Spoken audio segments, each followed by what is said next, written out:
this just the other day, though, Brad. What are you going to do against North Korea? I mean, what more could be done to get these people to toe the line or behave or do something in a positive fashion? Yeah, that's right. We were talking about, how much more can you sanction a country like North Korea, but things like that are being considered, and now you've got Secretary of State Rex Tillerson weighing the idea of a potential travel ban to keep United States citizens from even going to North Korea. Currently, there's a lot of people who go, you go to China, you go on one of these Chinese tour groups that will take you to North Korea. In fact, that's what Otto Warmbier did. That group now is no longer taking American tourists, but it's still possible to do that, and now potentially under these rules from the State Department or potentially rules from Congress, you wouldn't even be technically allowed to do that as an American. Let me ask you something. And you're a reporter, so obviously you might have a slightly different view on this. And Kelly Jackson and I were talking about this yesterday off the air. There are certain countries in the world I would never go, and North Korea is right on the top of the list. I can't imagine. Would you ever go to that country if the opportunity presented itself?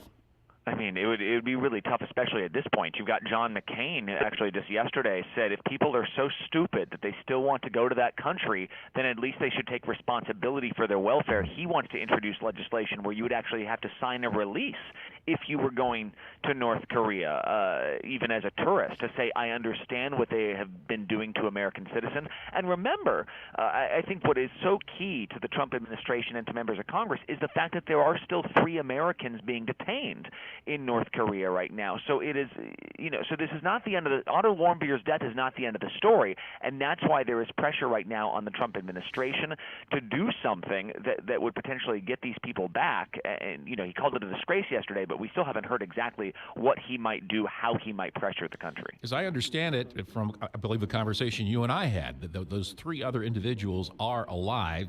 As to their overall health and well-being, that's another story, but they have been seen and spoken with.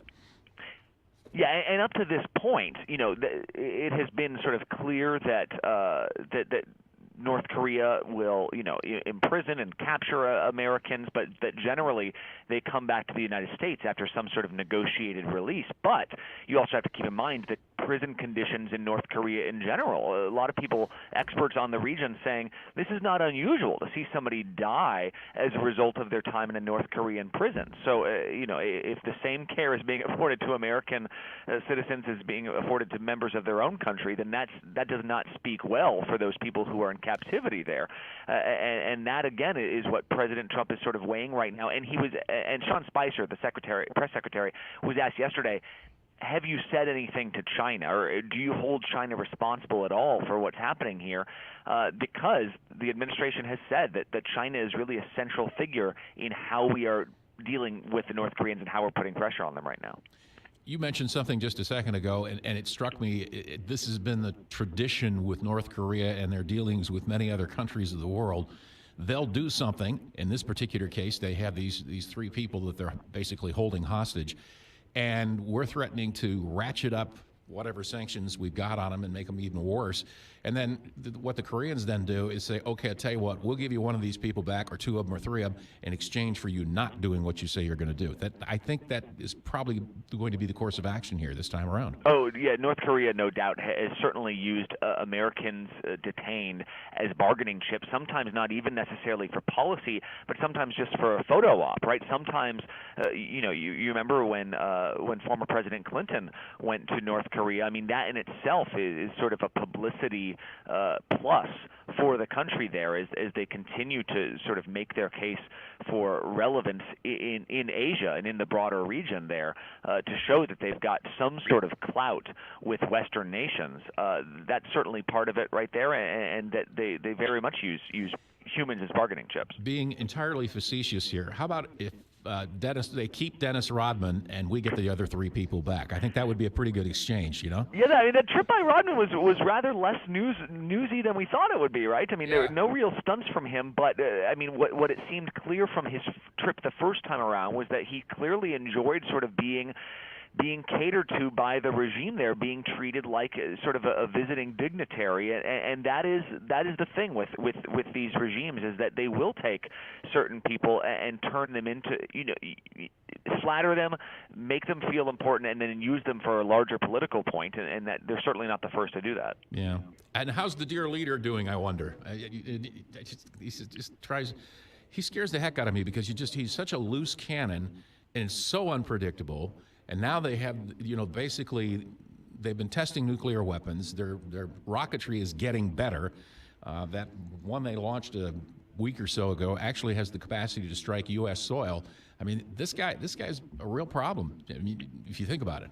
And Kim Jong-un barely 30 years old. And remember, South Korea just elected a leader that was considered more conciliatory towards North Korea. The idea there, perhaps, that the nations could engage in more of a dialogue. Well, just as within days of President Trump being inaugurated, within days of that South Korean leader being elected, there were even more test missile launches by the North as you continue to see Kim Jong-un sort of assert his power, not just by allegedly having members of his own family murdered, but also sort of pounding his chest on the world stage in terms of missile launches.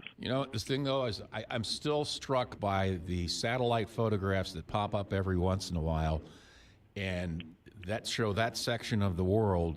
And at night, North Korea, there's basically no lights at all. I mean, it's just such an impoverished, they don't call it the hermit kingdom for nothing, Well, and that is the case for the idea of these travel bans, not only to keep Americans safe and to sort of know what they're getting into if they do decide to go to Pyongyang or beyond, but also because when you have an economy that is as beleaguered, that is as desperately poor as North Korea, that actually every bit of income does make some sort of an impact. That is the logic for things like travel bans, like telling Americans you're no longer allowed to even be a tourist there. And not only Secretary of State Tillerson weighing that idea, but his potential travel ban, which he could do with the stroke of a pen, wouldn't actually have as much teeth as Congress. And that's why we're seeing bipartisan members of Congress, a Democrat and a Republican, putting forth legislation that would essentially make it illegal for Americans to travel there as tourists. Brad, thank you again for the time. Enjoyed the conversation. Thank you. Brad Milkey, ABC News correspondent, joining us from New York. Let's make it 6:58 here on the Big 550.